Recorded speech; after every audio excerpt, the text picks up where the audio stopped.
Dear students, new year की प्रथम class में आप सभी का स्वागत है। सबसे पहले इस टॉपिक को शुरू करने से पहले मेरी तरफ से आपको व आपके परिवारों को हैप्पी न्यू ईयर। और हम परमपिता परमात्मा से यही अरदास करते हैं कि वर्ष 2021 समूचे मानव जगत के लिए बहुत खुशियां लेकर आए और इस समय जो मानव प्रजाति कोरोना महामारी से जूझ रही है उससे हमें निजात मिले। ऐसी ही यह अरदास मैं आप सभी के लिए करता हूँ।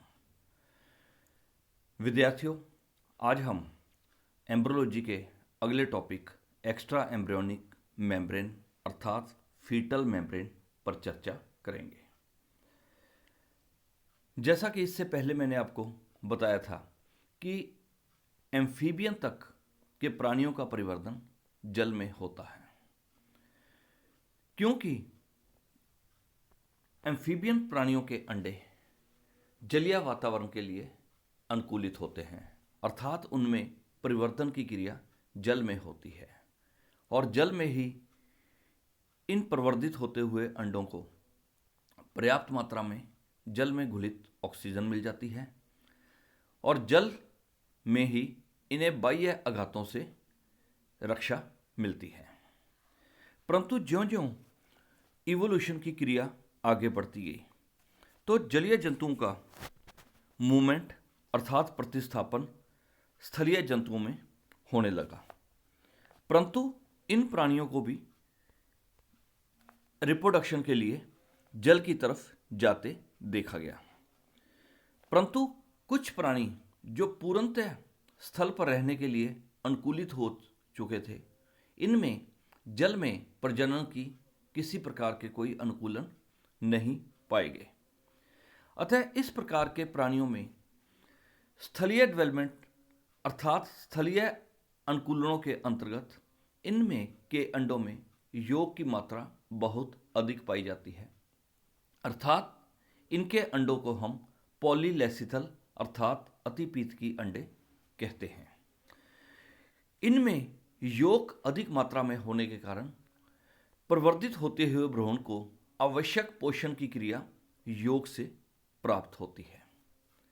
परंतु जो हायर मैमल्स हैं उनके अंडे माइक्रोलेसिथल होते हैं, क्योंकि स्तनधारियों के अंडों का परिवर्तन मादा शरीर के अंदर होता है और परिवर्तन के दौरान निषेचित अंडा एक विशेष प्रकार के बॉडी अंग यूट्रस में इम्प्लांट होकर प्रवर्धित होता है और गर्भकाल के दौरान डेवलपिंग एम्ब्रियो को आवश्यक पोषण मात्र शरीर से एक विशेष प्रकार के कनेक्शन जिसे कि हम प्लेसेंटा कहते हैं के द्वारा प्राप्त होता है। परंतु आज के टॉपिक में हम एक्स्ट्रा एम्ब्रियोनिक मेम्ब्रेन अर्थात फीटल मेम्ब्रेन की बात करेंगे। एम्ब्रियो के चारों ओर विशेष प्रकार की प्रोटेक्टिव मेम्ब्रेन की लेयर होती है, जो कि भ्रूणीय परिवर्तन के दौरान भ्रूण की विभिन्न कार्यों में जैसे प्रोटेक्शन, पाचन, रेस्पिरेशन तथा उत्सर्जन में मदद करती हैं। इन झिल्लियों को एक्स्ट्रा एम्ब्रियोनिक मेम्ब्रेन अर्थात फीटल मेम्ब्रेन या फिर इन्हें अतिरिक्त भ्रूणीय झिल्लियां कहते हैं। जैसा कि आपको पहले बताया गया था कि चिक डेवलपमेंट के दौरान डेवलपिंग एम्ब्रियो की ब्लास्टुला अवस्था में ब्लास्टोडिस्क के दो क्षेत्र होते हैं, जिसमें केंद्रीय भाग एरिया पेलुसिडा तथा परिधीय भाग एरिया ओपेका कहलाता है। एरिया पेलुसिडा जो कि पारदर्शी भाग होता है, यह आगे चलकर भ्रूणीय परिवर्तन में भाग लेता है, परंतु परिधीय भाग जो कि अपारदर्शी होता है एरिया ओपेका कहलाता है और इस भाग से ही एक्स्ट्रा एम्ब्रियोनिक मेम्ब्रेन का विकास होता है। अतः इस भाग को एक्स्ट्रा एम्ब्रियोनिक पार्ट भी कहते हैं। एक्स्ट्रा एम्ब्रियोनिक मेम्ब्रेन की उपस्थिति के आधार पर प्राणी दो प्रकार के होते हैं, अर्थात कॉर्डेटा को दो ग्रुप में विभाजित किया गया है। Number 1, anamniota. Anamniota वे प्राणी हैं जिन में भ्रूणीय परिवर्तन पानी में होता है, अर्थात ये प्राणी अपने अंडे पानी में देते हैं तथा इन अंडों को जल में घुलित हुई ऑक्सीजन आसानी से मिल जाती है और जल ही इन अंडों की बाह्य आघातों से रक्षा करता है। और इस ग्रुप के जंतुओं में श्वसन अंग कम होते हैं,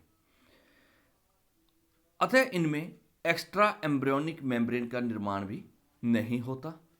इस ग्रुप के अंतर्गत प्रोटोकोडेट्स, फिशेस तथा एम्फीबियन वर्ग के जंतु आते हैं। दूसरे प्राणी हैं एमनियोटा।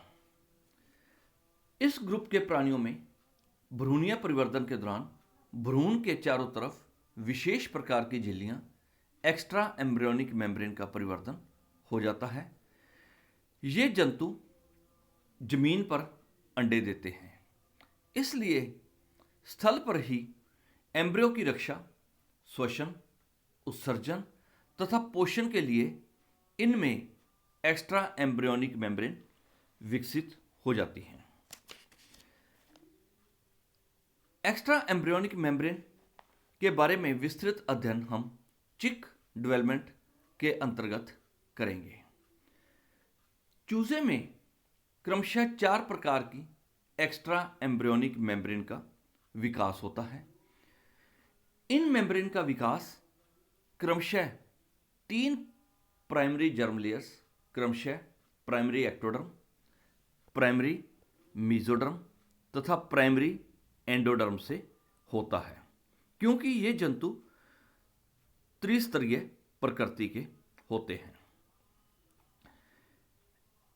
इनमें से मेसोडर्म स्प्लिट हो जाती है और स्प्लिट होकर, जैसा कि डायग्राम में दिखाया गया है, ऊपरी भाग सोमैटिक मेसोडर्म तथा दूसरी लेयर स्प्लैंक्निक मेसोडर्म में परिवर्तित हो जाती है और दोनों मेसोडर्म के बीच में विशेष प्रकार की गुहा का निर्माण हो जाता है, जिसे सिलोम कहते हैं। सोमैटिक मेसोडर्म एक्टोडर्म के साथ जुड़कर सोमैटोप्ल्यूर का कॉम्बिनेशन बनाती है,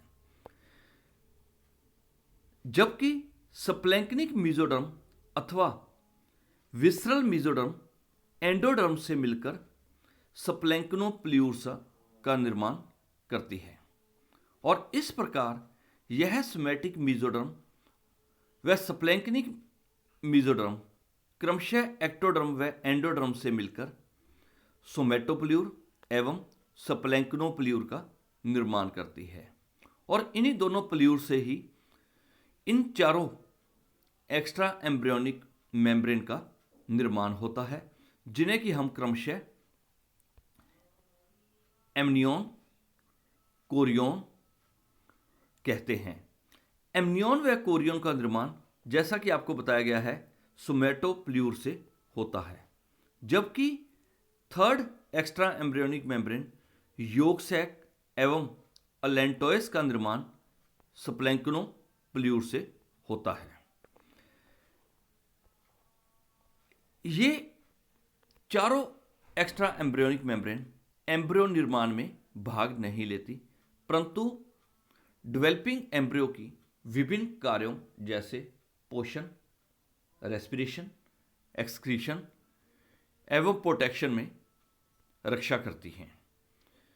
जब इनके कार्य पूर्ण हो जाते हैं तो ये मेम्ब्रेन लुप्त हो जाती हैं। ये मेम्ब्रेन 4 प्रकार की होती है।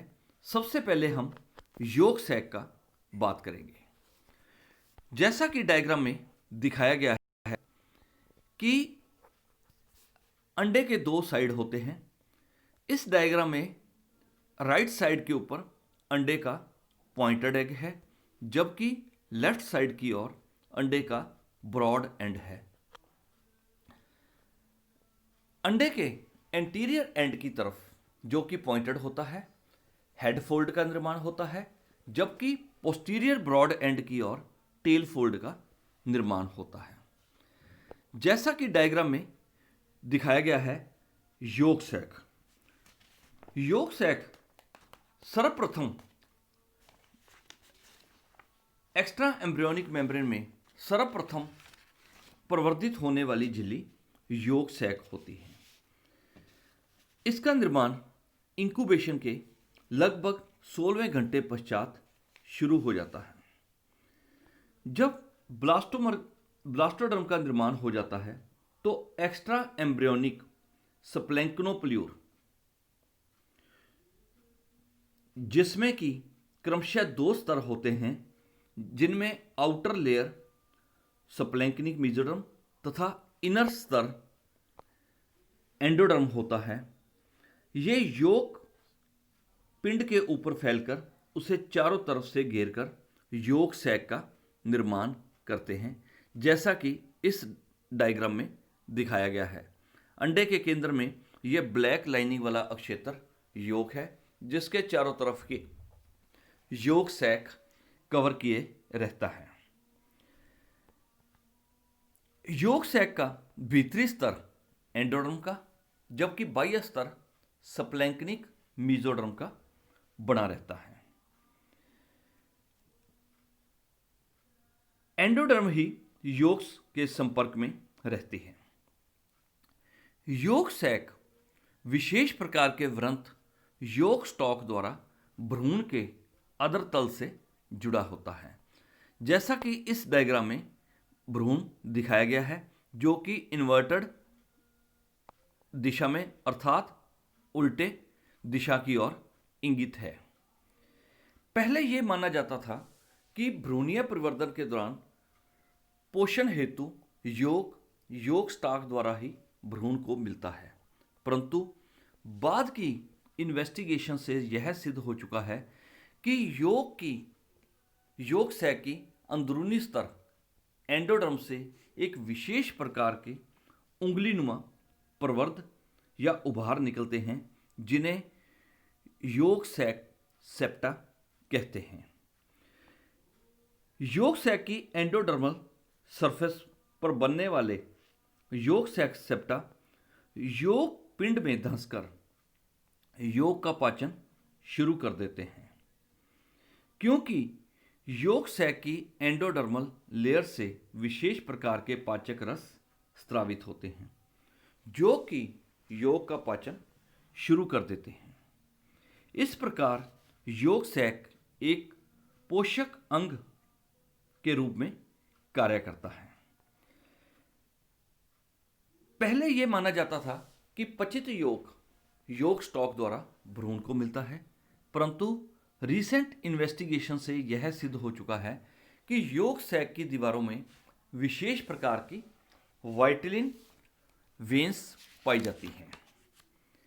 ये वाइटिलिन वेन्स दोनों साइड की क्रमशः दाईं वाइटिलिन वेन्स तथा बाईं वाइटिलिन वेन्स पचित यॉर्क को अवशोषित करती हैं, और ये दोनों वाइटिलिन वेन अनपेयर्ड डक्टस विनोसस में खुलती हैं, और जो कि अंत में हार्ट के साइनस विनोसस में खुल जाती हैं। संपूर्ण यॉर्क भ्रूणीय प्रवर्धन के दौरान अवशोषित हो जाता है, और इस प्रकार हम देखते हैं कि यॉर्क सैक एक पाचक अंग के साथ साथ अवशोषी अंग का भी कार्य करता है। अगर हम, जैसे कि टॉपिक के बीच में भी चर्चा कर ली है, कि यॉर्क सैक मुख्यतः पोषण के रूप में कार्य करता है, अतः ज्यों-ज्यों भ्रूण का परिवर्धन होता है, अर्थात भ्रूण का विकास बढ़ता जाता है और भ्रूण आकार में वृद्धि प्राप्त करता जाता है, वैसे वैसे यॉर्क सैक छोटा होता जाता है, और धीरे धीरे, जैसा कि अगले डायग्राम में हम देखते हैं कि यॉर्क सैक क्रमशः बहुत छोटा हो जाता है और अंत में भ्रूणीय परिवर्तन के अंत में यह पूर्णतः लुप्त हो जाता है। इसके बाद विद्यार्थियों हम इसकी 3 अतिरिक्त झिल्लियों के जिक्र करेंगे, जिनमें क्रमशः एमनियन, कोरियन तथा एलेंटोइस का जिक्र करेंगे, जो कि हम आने वाली अगली क्लास में इसकी बात चर्चा करेंगे। Thank you very much.